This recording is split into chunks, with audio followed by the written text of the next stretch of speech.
So you want to own a Renaissance printing press.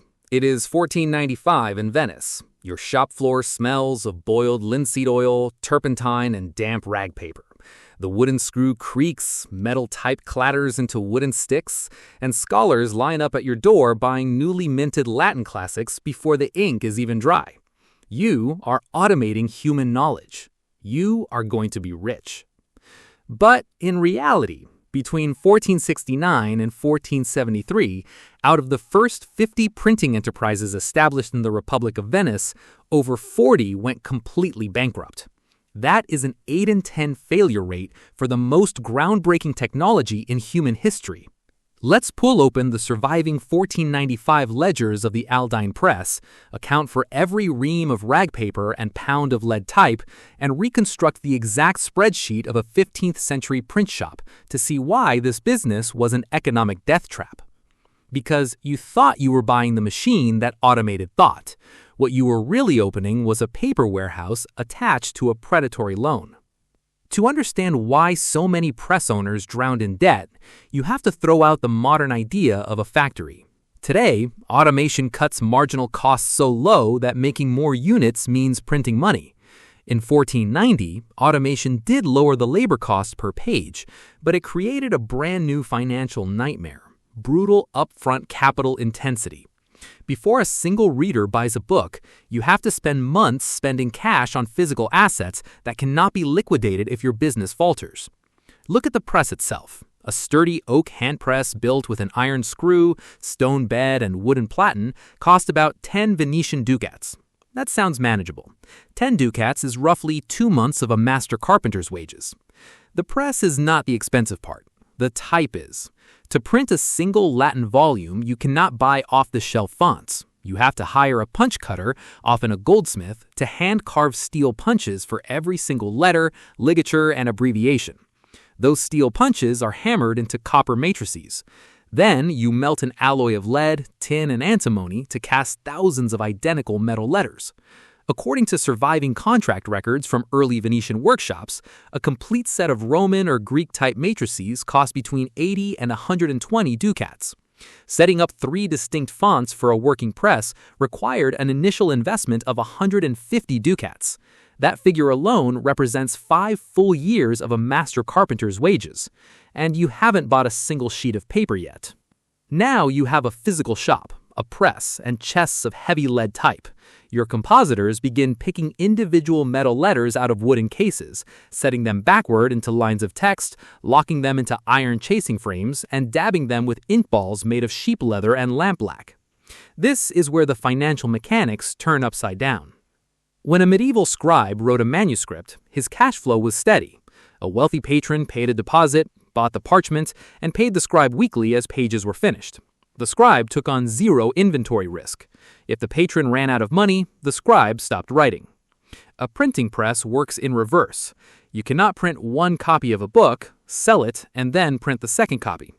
To make the setup time of setting metal type worthwhile, you must print the entire edition all at once.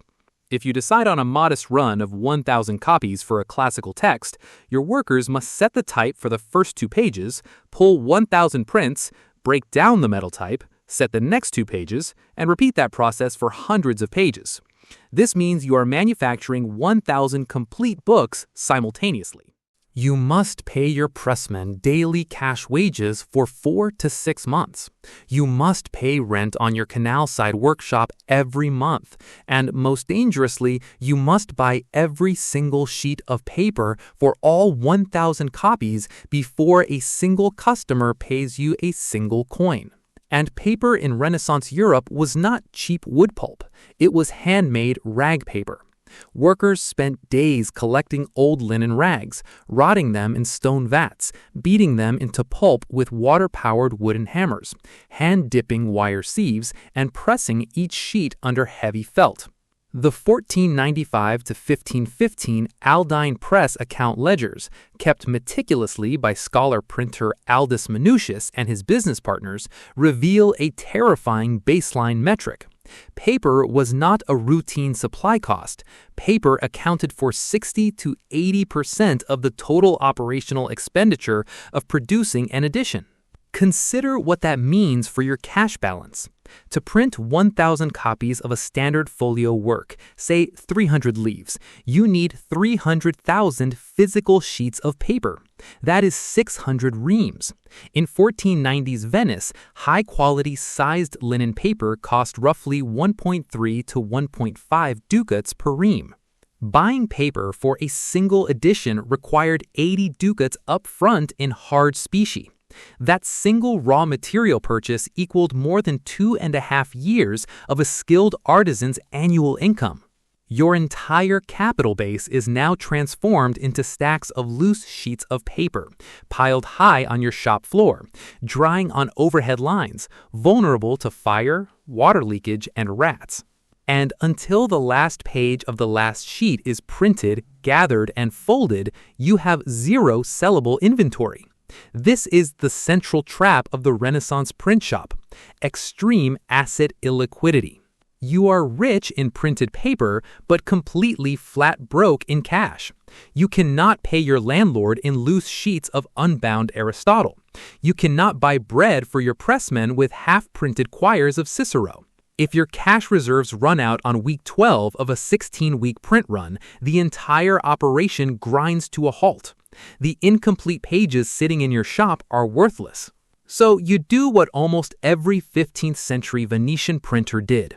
You go to the merchant bankers at the Rialto Bridge and take out a short-term loan.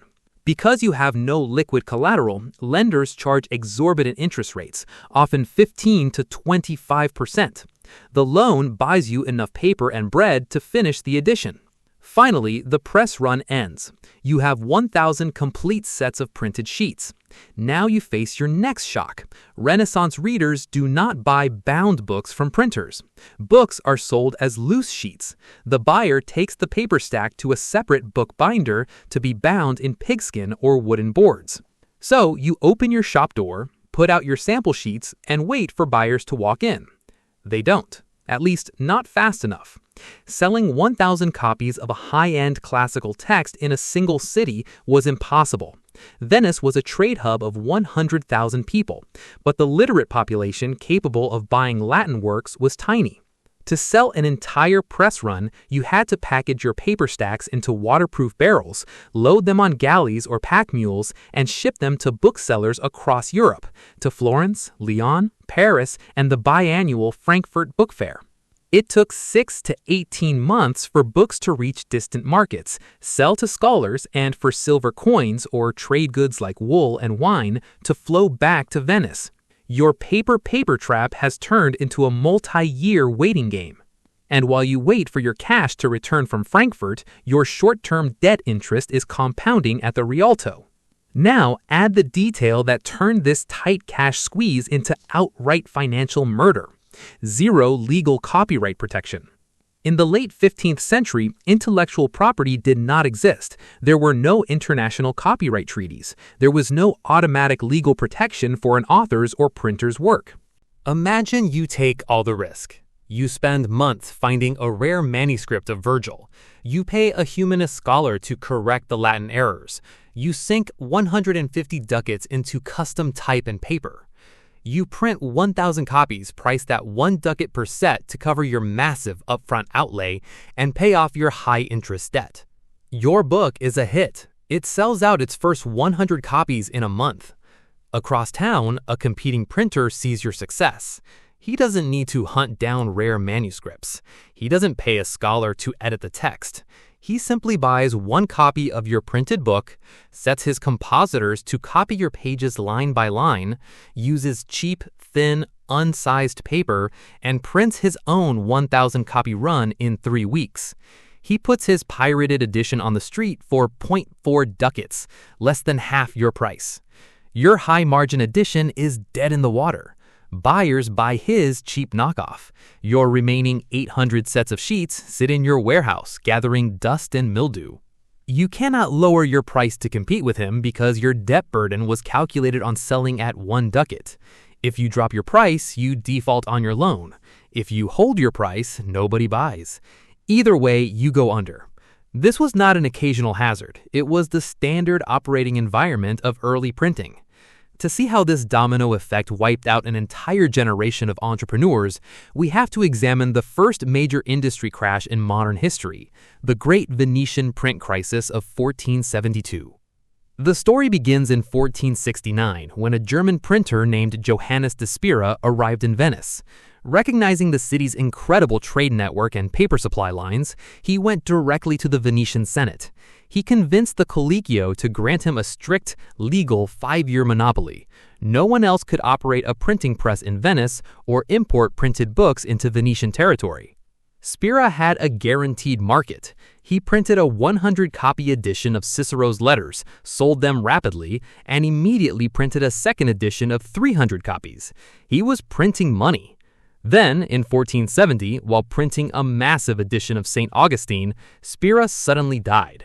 With his death, his exclusive monopoly vanished overnight. The Venetian Senate chose not to renew it. They declared the printing trade open to anyone who wanted to set up a press. What followed was a gold rush. Craftsmen, goldsmiths, and investors flooded Venice. French punch cutter Nicolas Jensen opened a shop. German journeymen set up presses in rented attics. Merchant capitalists poured money into printing partnerships. By 1472, Venice had dozens of active workshops running over 50 presses simultaneously. Every single printer rushed to print the exact same thing: unedited Latin classics and religious texts. Cicero, Virgil, Pliny, Caesar, and Latin Bibles filled the market. Because there was no coordination and no copyright, several shops were printing rival editions of the same Latin authors at the exact same time. The market was flooded. In 3 short years, Venetian presses churned out an estimated 150,000 volumes. The small European reading public was completely overwhelmed. Supply exploded, but distribution channels hadn't grown to handle it. Books piled up in Venetian warehouses by the tens of thousands. Prices collapsed. A copy of Cicero that fetched 2 ducats in 1469 was being offloaded for less than half a ducat by late 1472. Then came the liquidity crunch. Printers who had financed their paper purchases with short-term Rialto loans could no longer meet their interest payments. Lenders stopped extending credit. Papermakers in Treviso refused to deliver raw paper without hard cash on delivery. The dominoes fell rapidly. One printer defaulted, forcing his paper supplier into insolvency. The paper supplier defaulted on his rag collectors. Printing shops tried to dump their inventory at fire sale prices to raise cash, driving prices down even further. By mid-1473, the bubble had burst completely. Out of the vast wave of printers who set up shop after Spira's death, roughly 80% went out of business. Inventories were seized by creditors and auctioned for pennies on the ducat. Heavy metal type was melted down for scrap metal.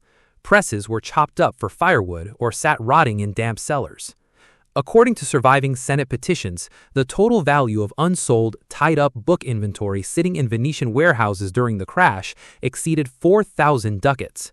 That represents over 130 years of a master craftsman's labor, completely frozen in unread paper sheets. To see what this financial reality looked like on a daily basis, let's look at a concrete accounting model. Before we examine the line items, we need a brief reconstruction disclaimer. No single, complete, undamaged master ledger survives covering every operational line item for a single 15th century Venetian printing shop across an entire calendar year. The financial model below is a labeled historical reconstruction. It combines documented paper prices, verified artisan daily wage rates, press output figures, and tax rates drawn directly from the 1495-1515 Aldine press account ledgers, the Venetian Senate privilege registers, and surviving contracts compiled by early print historians. All figures are presented in Venetian gold ducats. To keep the scale clear, remember our baseline unit. One skilled Venetian master craftsman earned roughly 30 ducats per year for a full year of labor. Looking at that spreadsheet, a question becomes obvious. If printing presses were cash-hungry liquidity traps that failed 8 times out of 10, how did anyone make a fortune? Who actually got rich during the Renaissance print revolution? The answer is counterintuitive. The people who got wildly rich were almost never the men running the presses. The real fortunes were made by actors who recognized that the press was merely a low-margin processing unit and instead positioned themselves to control raw materials, debt, and distribution networks. Meet Andrea Torresani of Assola. Torresani began his career as a working printer in Venice in the 1970s, but unlike his idealist competitors who obsessed over editorial quality, Torresani studied the numbers. He realized that printing was a terrible standalone manufacturing business, so he used his press as a stepping stone to build an integrated supply monopoly. First, he looked at the biggest cost line item on the ledger: paper. Torresani didn't just buy paper from suppliers, he moved upstream. He bought equity stakes in paper mills along the rivers near Treviso and Toscolano. He secured rag collection contracts, guaranteeing his mills a steady supply of old linen. By owning the paper production, he acquired paper at actual manufacturing cost, cutting his shop's largest operational expense by nearly 40% compared to his rivals. Second, Torresani realized that cash-starved printers were vulnerable. During the crash of 1473 and subsequent mini-slumps, when small printers were drowning in paper debt, Torresani didn't offer them sympathy, he offered them loans. When they inevitably defaulted, Torresani didn't take them to court, he seized their assets. He acquired high-quality punch sets, copper matrices, presses, and warehouse paper inventory for pennies on the ducat. Third, he formed cartel distribution. Torresani partnered with merchant bankers like Pier Francesco Barbarigo, nephew of the Doge of Venice. Together, they built an international book sales network with exclusive agents in Lyon, Florence, Naples, and Bruges. In 1495, a brilliant scholar named Aldus Manutius came to Venice with a revolutionary plan to edit and publish the complete works of ancient Greek philosophy. Manutius had intellectual brilliance, but zero business experience and no capital. Torresani saw the opportunity. He funded the enterprise, taking a commanding, controlling share in the partnership known as the Aldine Press. Manutius ran the editorial floor, edited Greek manuscripts, and designed world-changing typefaces. Torresani managed the paper mills, managed the cash flow, held the debt, and controlled the supply chain. When Aldus Manutius died in 1515, he was world-famous, praised across Europe by Erasmus and kings, but his personal estate was surprisingly modest. When Andrea Torresani died in 1529, he was one of the wealthiest non-patrician merchants in Venice. He owned vast tracts of agricultural land in the Venetian terraferma, residential palaces, shares in merchant galleys, and a sprawling distribution network that controlled a massive chunk of Europe's book trade. Torresani didn't get rich by printing books. He got rich by owning the paper mills, controlling the debt, and buying up the bankrupt corpses of the men who thought the press was a money machine. Faced with this brutal economic reality, the printing industry was forced to evolve or die. Between 1490 and 1520, printers introduced structural innovations that shaped the modern commercial world. The first major shift was the design revolution, pioneered by Aldus Manutius and Andrea Torresani, the invention of the octavo format, the world's first paperback. Before 1501, books were giant, heavy folios meant to sit on library lecterns. They required massive sheets of thick paper and were hugely expensive to produce. In 1501, the Aldine Press introduced small format books that could fit into a scholar's pocket or saddlebag. To make text legible on tiny pages, Manutius commissioned punch cutter Francesco Grifo to design a slanted, compact script based on humanistic handwriting. They called it italic. Italic type allowed more words to fit onto a single small page. A small octavo volume required less than 1/4 of the paper used by a traditional folio edition. By drastically cutting the paper line item, the printer slashed his upfront capital requirement. Books could be sold for a fraction of the traditional price, expanding the market from a few wealthy institutions to thousands of individual students, doctors, lawyers, and merchants. The second major evolution was legal, the invention of the Venetian printing privilege. Desperate to stop pirate printers from destroying capital investments, printers began petitioning the Venetian Senate for legal protections. The surviving Venetian Senate privilege registers document the birth of modern intellectual property. Starting in the 1490s, a printer could present a planned publishing project to the Collegio. If approved, the Senate granted an exclusive privilege, a legal monopoly, protecting that specific text within Venetian territory for a term of 5 to 10 years. If a rival printer copied a privileged book, the Venetian state seized his press, confiscated his inventory, and slapped him with a heavy fine, often 50 to 100 ducats, split between the government, the original publisher, and the hospital for the poor.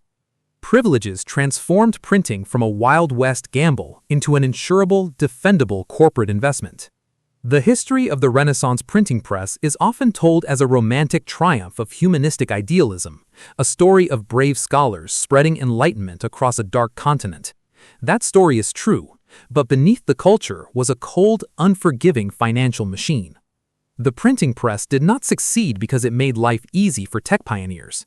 It succeeded because an entire generation of printers went broke discovering the limits of capital, cash flow, and market demand, forcing the industry to invent modern publishing, commercial cartels, copyright laws, and paperback distribution.